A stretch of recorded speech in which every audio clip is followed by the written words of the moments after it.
I was working at another hospital nearby where the emergencies walking through the door were doubled from where I am now.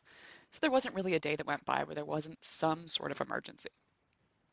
The front desk staff had gotten a phone call from a frantic lady saying she's behind a car on the freeway that was dangling a small kitten out the window. And then, while on the phone with us, said that they threw it out on the side of the freeway. The woman stopped, found the kitten, and was bringing her story to us. I wasn't expecting the kitten to be alive or in any well condition, so I prepped for an emergency and alerted the doctor. When I grabbed her from the front, I was shocked to see that she was actually alive and trying to move around. The doctor in charge immediately wanted to euthanize, saying there was no way a kitten would be able to survive something like that. She had some devolving around the side of her jaw, a laceration on the top of her nose that traveled across the top of her head, but other than that, she looked like she had some hope. I stepped in and said that I would take her to get an x-ray and that I would pay for it out of pocket.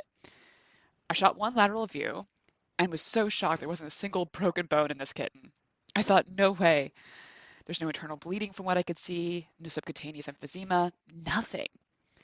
I said there's no way this kitten lived through that just for us to euthanize her. She's a fighter. Let's help her fight. I took her under my care, and the vet kept telling me there was no way she'd be able to make it through the night. I said, fine, that's fine. So I'll give her one good night with love and a warm place to sleep. I brought her home and she came back to life. She was eating, drinking, even went to the bathroom. The next morning, she was even more lively. I decided I was going to do whatever it took, breaking my bank if I had to give her the shot she fought so hard for.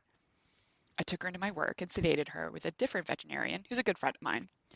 We were able to suture her skin back around her jaw and put some glue on the laceration on the top of her head.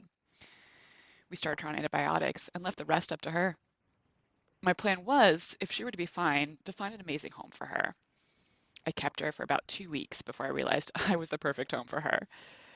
She reminded me of why I got into this field.